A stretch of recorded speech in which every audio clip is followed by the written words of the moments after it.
Thanks everybody for joining. I'll get right into it. The topic today to be discussed is land, and I originally, called it purchasing land, but you know, whenever there's a purchase, there's a sale, so I see them as the same. But we'll I guess put our lens on as a buyer, and the same will apply. We'll discuss some of the challenges for buyers and sellers, and it'll be a just general land, but a lot of it will be from the perspective of a buyer and how to protect the buyer, uh, and then obviously knowing that and knowing the buyer's perspectives helps the sellers understand what they should do to prepare their land for sale. So.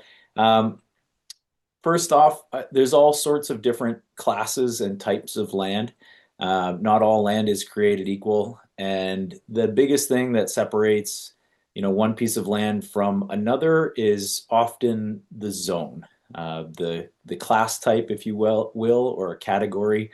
I would say some of our major categories are residential, maybe multifamily, commercial, industrial, agricultural, but there's recreational. There's all types of land out there, and what they have in common is they're all governed by some type of zoning regulations, and the zoning regulations imposed by the municipality or the province, but most zones are municipal. It dictates what you can do on the land, and that's potentially the most important part for us all to understand how the land fits in with other surrounding land and land uses, and that will dictate, you know, uh, what it's currently being used for and what it's going to be used for in the future. That was amazing, but I won't touch on it. uh, so the zone, if you will, and dictating what can be done on the land, really it leads to what the evaluation of the land is. And if it's multifamily, what's the density that can be put in there? If it's residential, same thing. Commercial, how high can we build? What are the setbacks? What particular uses can be used? What can we build here? What can we use it for?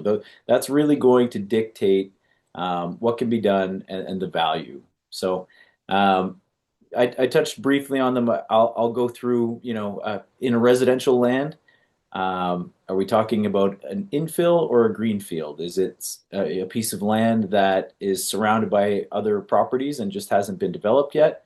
Or is it on the edge of the urban boundary and it is uh, prime for redevelopment of large scale? All the different parameters are going to dictate, who the buyer is and what they intend to do with the property. If it's an infill in the city, they might be looking to build, a single family or a duplex, maybe something a little bit larger, like a 6 or 12 unit or something. But if it's on the edge of the urban boundary, and you've got a piece of rural countryside land, but it's right on the edge of the urban boundary, that might lend itself to, the official plan changing over time, and a big developer is going to come and purchase that for $1 million per acre instead of um, something much less. So the use and its potential is obviously dictating what the value is going to be. Um, who's going to absorb it? So we'll touch on some of those briefly, but in an hour it's hard to touch on any one of them specifically. So if there's a particular um, type of land that you'd like to discuss, let's do it.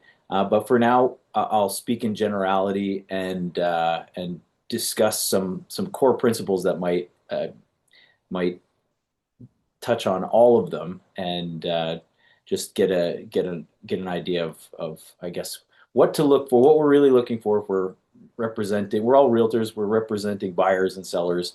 We're looking for pitfalls and how to protect our our buyers and sellers.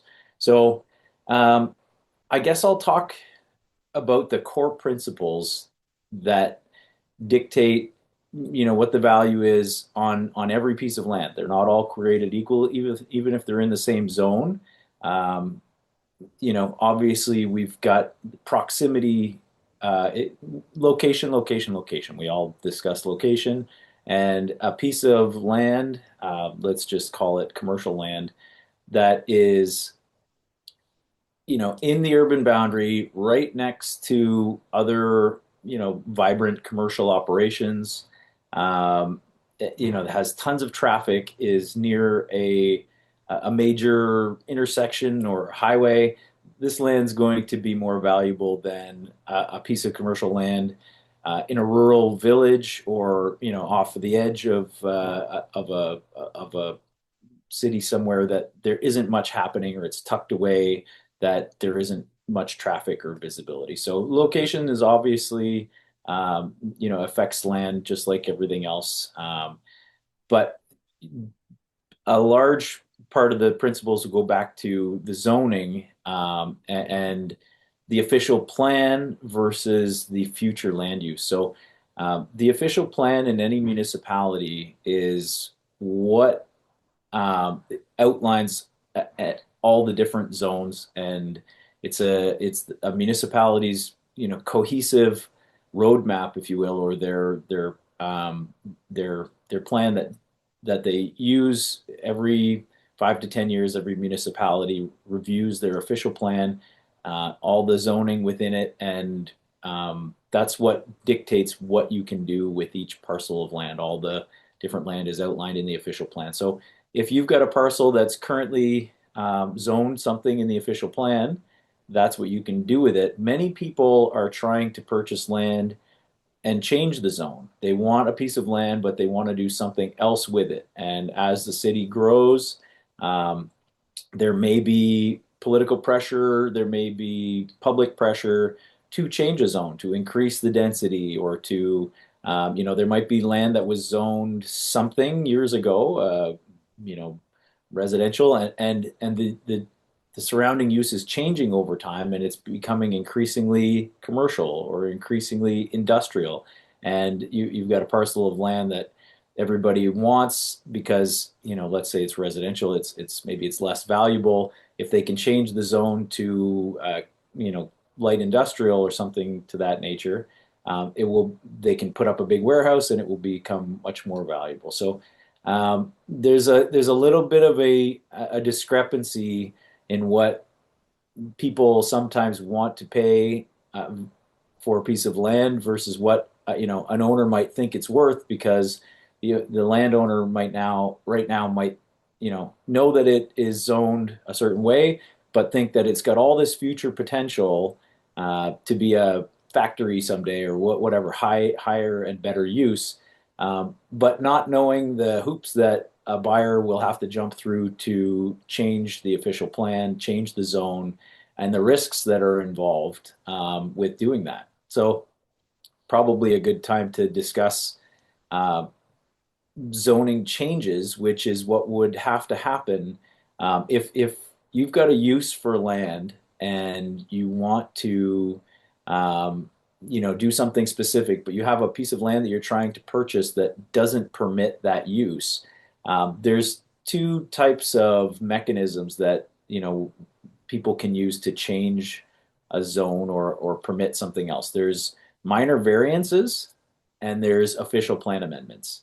So the two are very different. A minor amendment might be, I want to put a building on this property, but I want a setback changed. Maybe I've got a 5 meter setback from the neighboring properties, but I want to, increase the footprint of the building a bit, and I want a 4 meter setback. Sometimes these things are minor in nature, and we call them minor variances, and they, can be sent to council or the municipality, and the municipality has the ability to change a zone on their own, and they might allow a minor variance. And that's much different than a total, zoning change. If somebody has a residential piece that they want to purchase, but they want to use it for commercial or industrial. That's going to require a zoning change, which is an official plan amendment, which is major. Official plan amendments and zoning changes are considered some of the most stringent changes in property use, and therefore they are actually a public process. So not only does council or the city or municipality have the ability to comment and support it or not support it, but it's actually an official plan amendment has to go to a public hearing, and the general public will have to be notified. Certain proximity around the property that's being changed will have the owners will have to be notified. There's a public meeting that anybody can attend and comment on the intended use change. So if somebody wants to change from residential to commercial or vice versa, the public has the ability to comment on it, and the municipality can form their opinion based on their own factors, as well as the public's opinion. So the risk of that is somebody could want to purchase a piece of land and change the zone, but if they purchase the land before their new use or their new zone is approved, they might not get that zone approved. The public, even though the municipality, they call up the city and they say, "Hey, would you support a change in use from residential to commercial?" And the city says, "Well, we may, yes, we feel like that's a good use, so we would likely support it." The city will never give you an answer, by the way, over the phone. And when you call up and say, "Hey, I'd like to purchase this piece of land that's on the market, but I'd like to increase the height of a building or the density or the use," the city might give you an opinion, but they'll never give you an approval over the phone and say, "We will support this." They'll always put a caveat in there like, "Oh, we could support that," or "Yes, it's likely we would support that, maybe some reasons why." But if it's an official plan amendment and a zoning change, that will go to the public. And if the public shows up with pitchforks and burning stakes, you are likely it's not going to get the zoning change. And the risk is you purchase a piece of land with intended a different intended future use. You never get the land zoned for the new use. You've paid a premium on the land, maybe because the seller was selling it because they figured that you could put a high rise on it or whatever, and you've overpaid for the land. You can't get your zone. You're sitting on this piece of land that you have to sell. Now everybody knows that the zone can't be changed, and you're gonna take a loss on that land. So it's hard to pay for potential. And what happens in most scenarios is a buyer will purchase land conditionally based on getting approval to do what they'd like. If there's a big piece of land that's got high value and the seller wants top dollar for it, well, okay.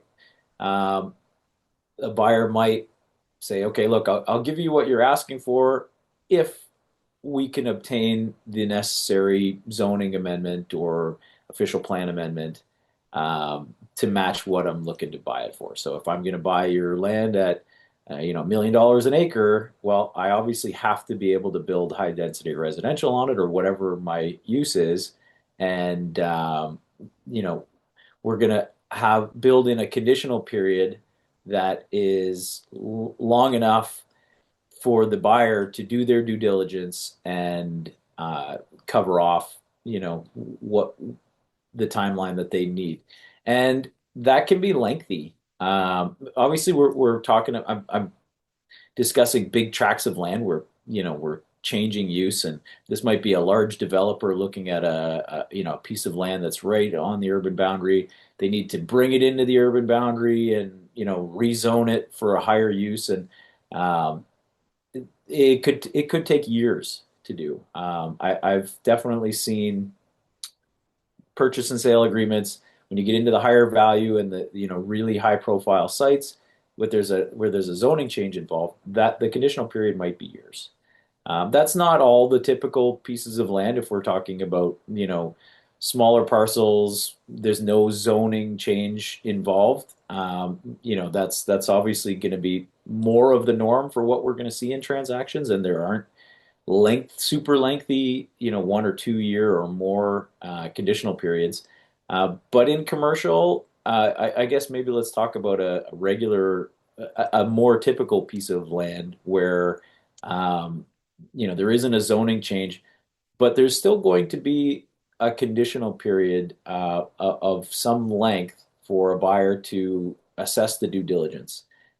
There's a couple other topics that we're gonna, and this is a land course 101, by the way. Every one of these topics could be, discussed in length, but I just want to, kind of make everybody think about different pitfalls of land purchasing and selling.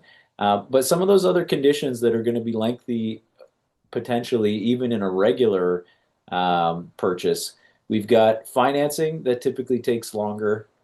There's going to be some type of environmental aspect of the property, so like an environmental site assessment. And if the seller hasn't done an environmental site assessment prior to listing their land, um, a buyer won't know if there's any contamination on the property. If you've got an industrial or commercial piece of land, if it's commercial in nature, can can anybody? I'm going to try to get some audience participation here. Can anybody tell me why a commercial piece of land we might what's almost the aside from there being contamination on the property, what triggers an environmental from a land purchase that we can't often get around? Financing, maybe? Financing. Correct. Thank you. Uh, any commercial piece of land, industrial, anything commercial in nature for that matter, the banks are going to be looking for an environmental site assessment or a clean bill of health. So I encourage everybody selling land uh, to, if we're representing our sellers, if you're selling land, I encourage all of my clients and myself as well, when I'm selling land, I'm going to do the environmental work up front. Okay. There's a lot of land owners and sellers out there that don't understand the value of this, and they are thinking, well, a buyer can come and assess the land for what they want, and they can spend the money and the time on the environmental. But when we're selling a piece of land and a buyer doesn't know, whether the land has a clean bill of health, a clean phase one ESA or not, and let's say it's industrial land and it's surrounded by other land, industrial uses, or it's commercial and there's plazas next door, they could have dry cleaners, and there's all sorts of, sources of contamination that banks are looking for and people should be aware of. And if a buyer doesn't know what the environmental aspect is with the land before they go to purchase, they're going to assume the worst. They're going to see the dry cleaner next door and they're going to think that land is contaminated, or there's a gas station next door, or there's an industrial, factory or whatever. And they're going to assume that that land's contaminated, and it could take, they start throwing really big numbers around. It could take me 50 or 100 or 200 or $500,000 to remediate this land. Therefore, I'm going to offer, 200, $300,000 less than fair market value, because if they conditionally purchase this land, they now have to go and spend money to get the environmental site assessment completed, or to and they're going to start spending money on appraisals and inspections and environmental site assessments. We haven't touched on geotechnical yet, but what people are looking to build on a piece of land, the cost of it is drastically affected by what the soil type is. Are we talking about, you know, um, very suitable soil to build on. Maybe it's glacial till, it's well compacted, and it will support a building. Um, or are we in what was once a more wet area and we've got a very soft soil type like, peat moss or something, or you know, silty sand that got a high water table that, takes a lot of engineered fill to bring in order to get a solid base for your building. And that's going to drastically change the value of the building. Most of the variables, this is kind of an important concept for you to understand, so I'll take a minute and highlight it. Many of the variables in building something are in the land. Once you get a solid foundation, well, wood is wood, screws and windows, these factors are all relatively predictable and stable. We can go get quotes and we can figure out the cost of the roof, the cost of the windows, and the cost of the hard, build. Uh, Most of the variables are in the land. If we start digging and we run into bedrock 6 inches down, and now we have to, it's one thing if we're doing a slab on grade build and we don't need a basement. Uh, but if there's a basement involved, or even just bringing the services into the building, if we run into bedrock real shallow, we've now got to blast or hoe ram out that bedrock, and that gets expensive. It can be, uh, finding soft soils are one potential issue, but finding bedrock just below the surface is a whole nother potential issue. It's expensive to blast, and it's expensive to, bring in shovels to hoe ram and chip out that rock. You could blow your land budget by, what you think it's going to cost you to do your civil work and put in your laneway, put in your services, dig your foundation. You could blow your budget by 2 or 3 times if you need to hoe ram, or if you need to, if you've got soft materials way down and you have to put in pilings 50 feet down in the ground and then bring in, you know, uh, 3, 4, 5 times the amount of engineered fill that you would have otherwise. So um, buyers are aware of this, and they're going to want to do their investigation. And geotechnical is one thing. Um, and I encourage buyers to do geotechnical analysis if they're building if they're building a building and they need to know what's in the ground in order to do their evaluation of cost. I encourage geotechnical analysis. That's some engineers, civil engineers will come and either do some test pits with an excavator, or they'll bring a drill rig and do core samples to assess what's the ground type is. Might be a $5,000 assessment, but they could save themselves, hundreds of thousands or even millions of dollars in some cases if you're talking about large scale developments. So geotechnical is one, but the environmental is one that the seller can really control before they go ahead and list. So you can imagine if you go to buy a piece of land and the seller provides you a clean phase one right off the bat, and now a buyer has no more objections and doesn't start throwing around big numbers to take off the price. They're confident with the environmental. If there's no further recommendations of environmental assessments on that report because the environmental engineers gave them a clean bill of health, the buyer can have the confidence that it's clean. The bank will lend on it and satisfy that large portion of what could be a question mark. And what a buyer is looking to do, obviously, and what we're looking to represent buyers is to mitigate their risk. Go in eyes wide open on a piece of land. What can be done with this land currently? What are the challenges? What sorts of pitfalls are there that are going to pop up because it's often sellers aren't, if they want to get top dollar for their property, they're not looking to identify every little possible thing that's going to go wrong for a buyer. They just want a buyer to come and buy it for top dollar. So, um, other things to look for when buying, or as a seller, you're trying to evaluate your land and other things that affect the value are services, what services are available to the property. If there's water and sewer directly on the at the property line, that's a big difference between that and this property's got to be well and septic access.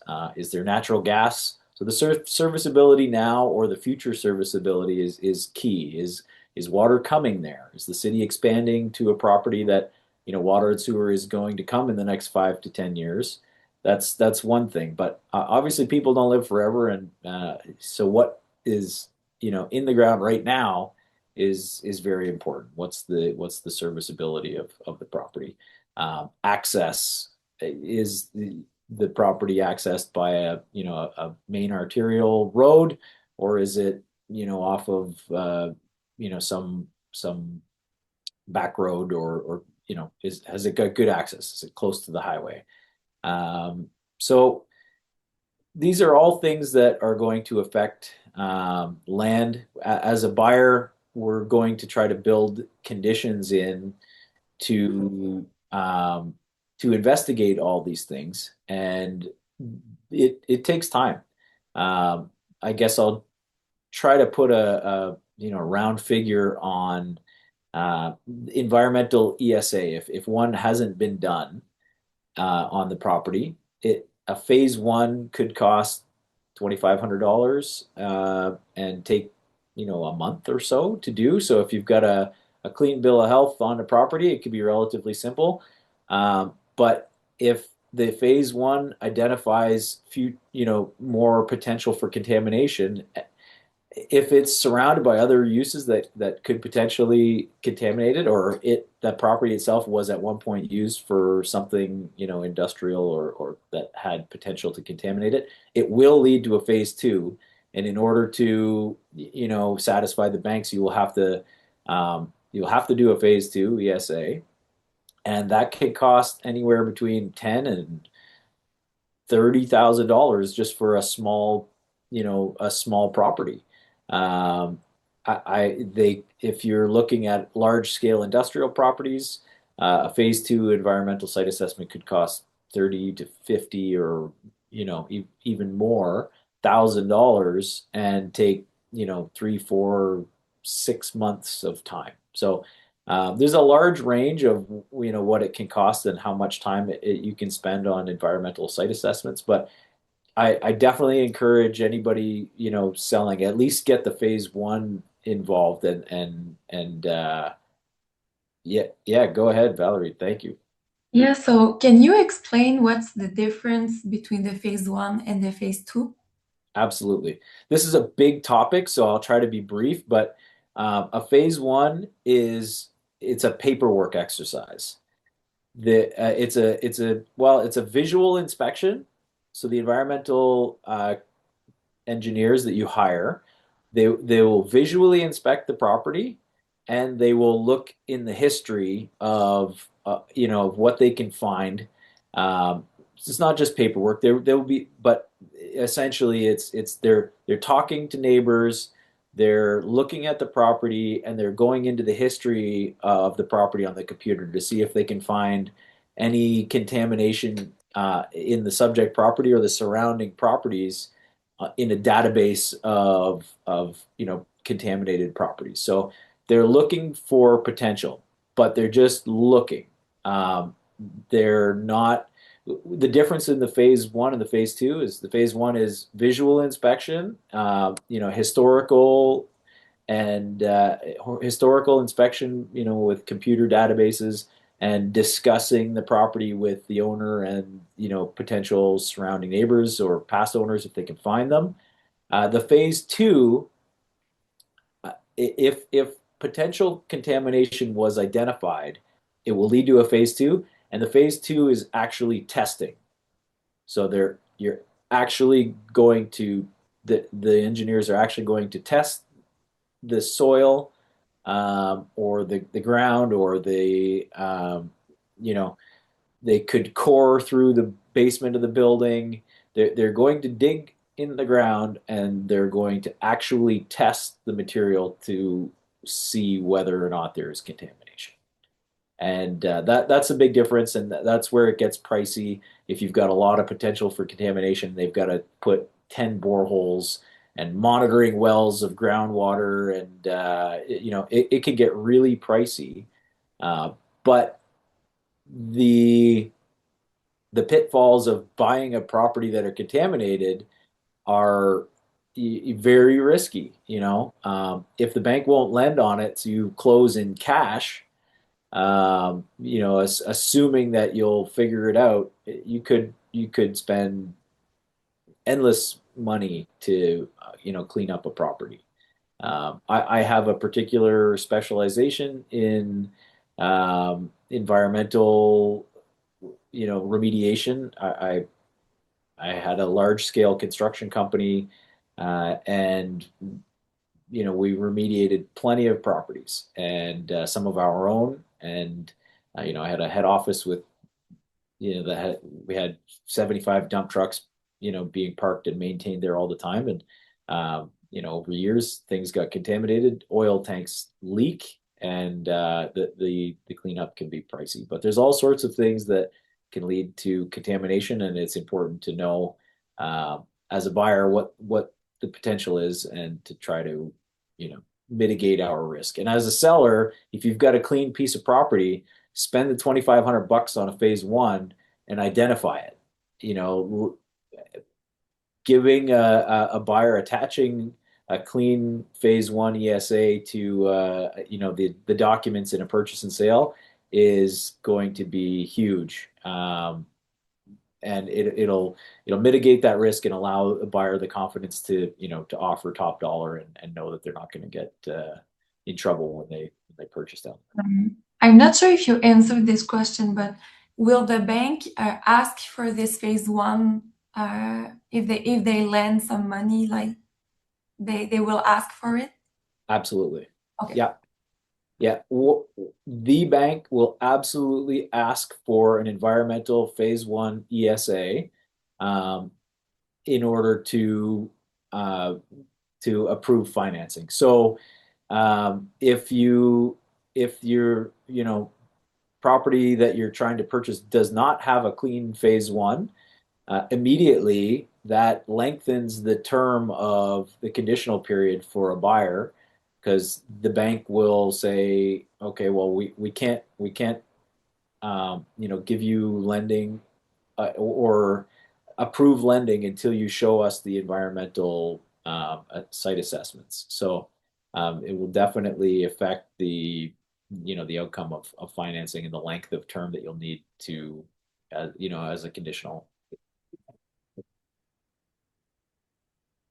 So these time horizons, for a conditional period, are important. If are we doing environmental work and it's the winter time? Because uh, if there's potential for a phase two ESA, where we actually have to go and test the land. Like, keep in mind, all land is not created equal. Some land might be a small infill, others might be a large scale piece of development land. And in order to do the phase two ESA, they've got to bring excavators in and dig a bunch of test holes all over the property. Um, and if it's in the middle of the winter, well, either you're going to have to bring a drill rig in to drill through the frost, or your excavation work's going to get really expensive, because it's hard to rip frost in the middle of the winter.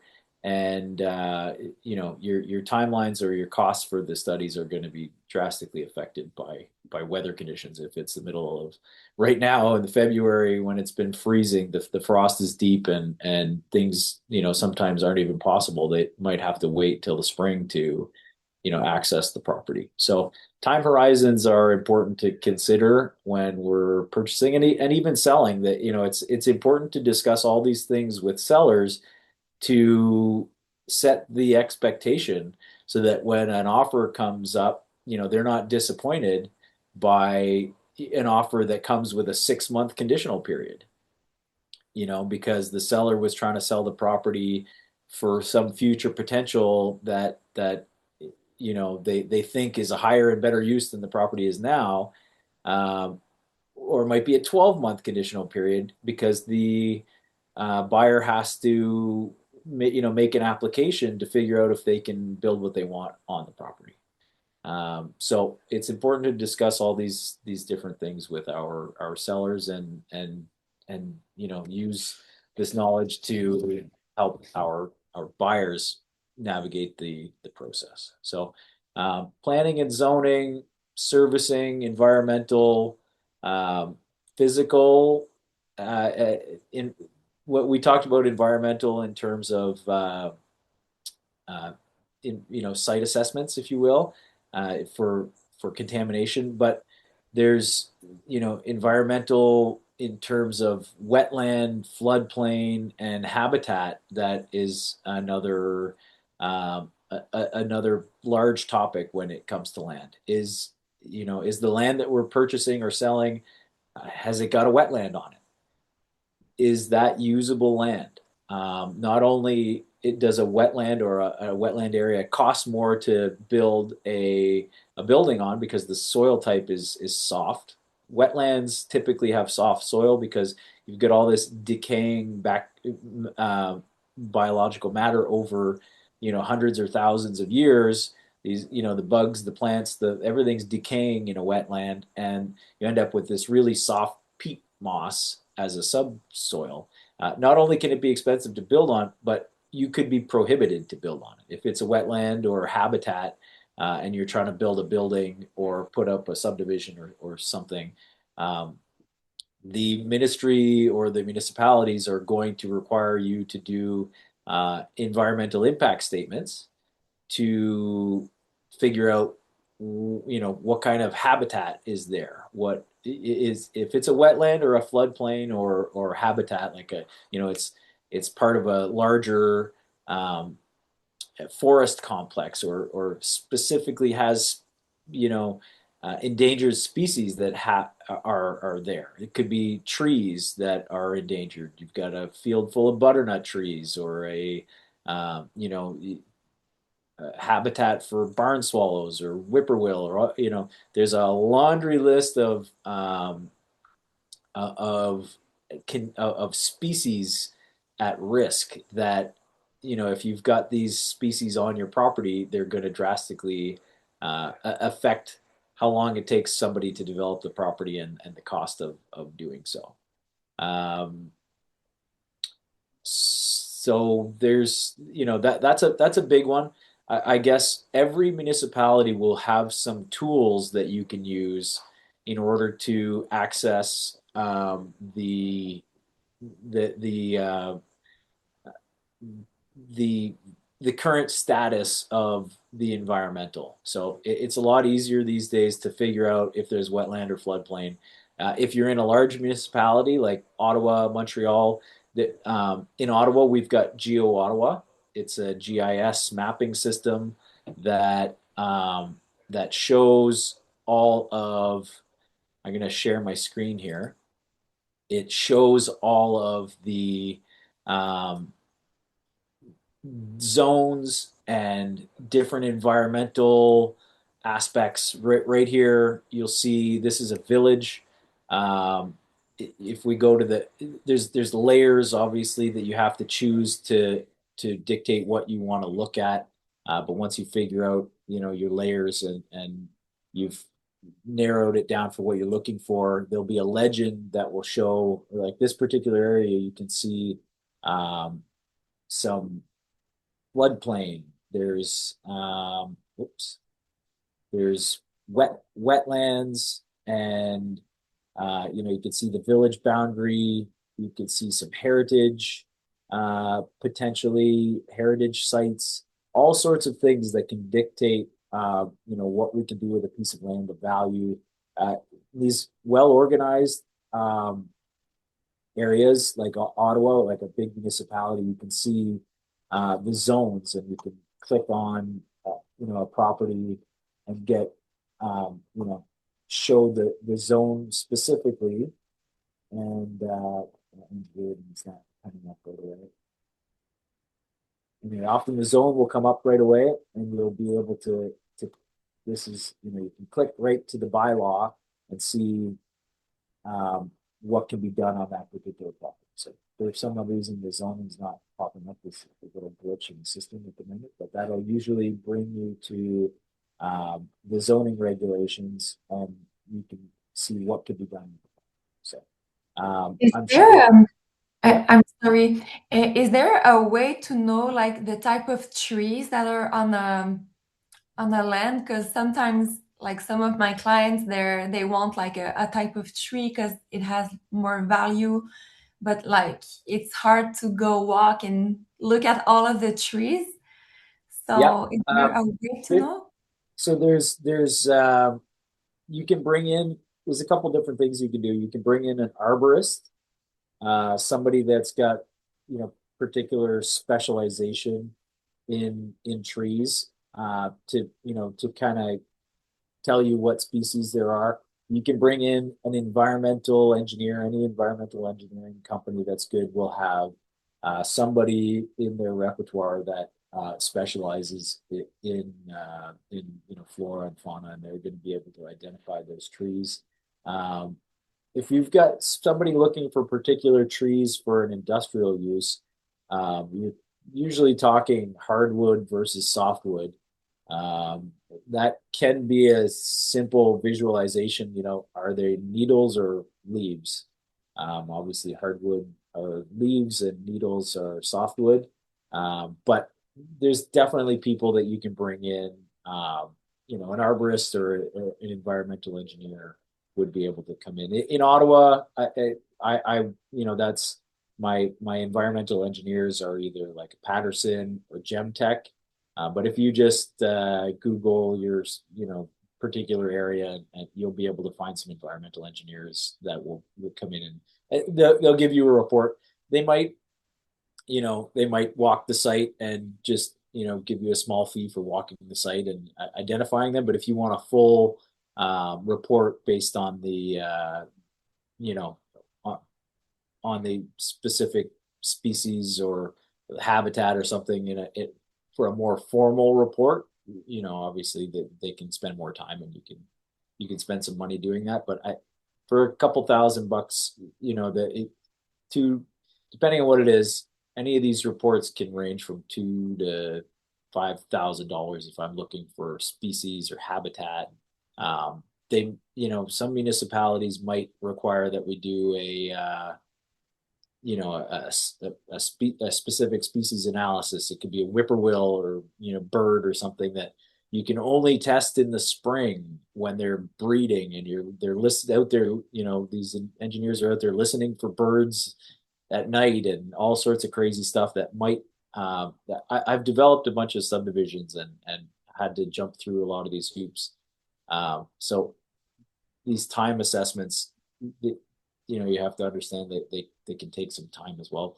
Valerie, if you have some specific, after this, if you have some specific questions on land or the particular piece of land that you have that you're looking to sell, contact me anytime. It should be easy to find. But anyway, these are definitely some of the things to discuss, look out for. Another thing that comes to mind is easements. The value of the land that you're selling or we're trying to purchase for a buyer will be affected if there's easements on the property. Is there an easement running right through the middle of the property so that the neighboring property, might have a future use, or there was an old grandfathered access road that runs through the middle of the land, and a buyer of the land might want to build right in the middle of the land, and this easement's stuck there. It could be an old easement, it could be a new easement, but it could affect what you can build. I've had properties that I purchased that had a funny easement right through the middle of it for some old farm access, back in the day. And I thought it would have been easy enough to just move the easement to the side of the property. But for whatever odd reason, the farmer, even though he was never going to use the easement, um, wouldn't sign off on his rights, to allow me to engineer, resurvey and just move that easement. So um, I had a piece of land that I had tied up conditionally. I knew there was an easement there, and I tied it up specifically to, try to move that easement. And I never was able to move it. The and everybody that all the parties to the easement, everybody that had rights to the easement, uh, didn't want anything to do with it. And anyway, so I eventually had to walk away from that piece of land. But I walked away without spending any money, and I didn't purchase a piece of land and get in trouble and not be able to build what I wanted to build, because I built that condition in there and I knew I knew the challenges and knew what I was looking for. So all of these things are important when buying and selling land. When we talk about the environmental aspects of the land, for species or floodplains, wetlands, every piece of land is governed by not only a municipality, and then the province and the country, but they're also governed by conservation authorities. So every piece of land in Canada is under some jurisdiction of of a of a of a conservation authority. They're groups, or they're government sanctioned groups that their specific purpose is to protect habitat and wetland and floodplain. And these conservation authorities, are accessed and consulted with in conjunction to the municipality. So it's important with land to know where you're looking, um, that and what conservation authority governs the parcel of land that you're buying or selling.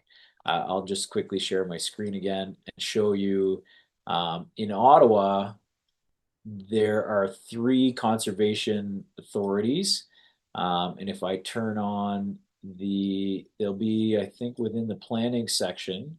And if we turn on the conservation authority boundary, we can see this is governed by Mississippi Valley Conservation Authority. And if I zoom out, it gives me a visual of the three different conservation authorities that govern Ottawa. Hopefully, oh, there we go. Just give it a second. So green, yellow, blue, these are three different jurisdictions of conservation authorities that govern the land in those three different areas. And you notice everything within this section here is Ottawa proper, and everything outside of it, like this portal, this GIS mapping system, is Geo Ottawa, so it's Ottawa, but you'll see those conservation authorities, go through different jurisdictions. So Mississippi Valley dictates what's in the west end of Ottawa, and also, further, the Almont, all the way through Mississippi Valley. They cover multiple jurisdictions, and they're larger organizations that are created to protect the land, protect the species and the habitat. So it's important to know where yours is on that land, and go to that portal, and you'll see specifically, what governs your land. I'll show you an example of the Rideau Valley Conservation Authority. I'll go over to the Rideau Valley Conservation Authority site, even though now we're outside of the city of Ottawa. This is just a property in Kemptville, outside the city of Ottawa, but I can go to the Rideau Valley Conservation Authority site, and I can zoom in on a parcel of land, and I can see whether or not we can see some of these pockets of unevaluated wetlands. But these sites will show you wetlands, floodplains, Water courses, there's different layers that you can access to, sometimes show whether or not there's, major forest complexes that could cause you issue if you're trying to, clear cut land to build on. But it's important to know what jurisdiction your land is in when we're buying and selling, and figure out some of those constraints early on. So there's obviously a big topic in land. I think we could probably go on. Is there any questions before I find more stuff to talk about? I had questions about tree removal. Okay. If like who dictates how many trees you can remove, and like if you have to pay for this, like how does that work? So based In on building residential land, residential property, building a house, for example. so we'll go back to the core of any piece of land, and that's the zone. Mm-hmm. Uh, the zone will dictate whether or not you need permits uh, uh, to cut trees. So if you are inside the urban boundary, like it just for in Ottawa, for example, all this information that I'm accessing from my brain is normally Ottawa based, but every jurisdiction will have some type of parameters that are organized based on what you can do. So in Ottawa, it makes a difference if you're inside the urban boundary or if you're outside the urban boundary. And based on the specific zone, it will dictate whether you need permits to cut trees. If the tree is a specific size, you need a permit. Like inside the urban boundary, and I can't remember the specific size of tree, but if a tree is over a certain diameter, you need a permit to cut it. You would have to apply to the city of Ottawa or whatever municipality you're in, get a permit to cut that tree in order to take it down. Uh, Sometimes you've got a municipality that inside the urban boundary there isn't any requirement to cut a tree down. In Kempville, if you're in an infill inside the urban boundary, you may not have a particular requirement to cut a tree. So it's important to know that the questions should always be raised with the municipality um, to stop you from cutting a bunch of trees down and you're going to get some big fines.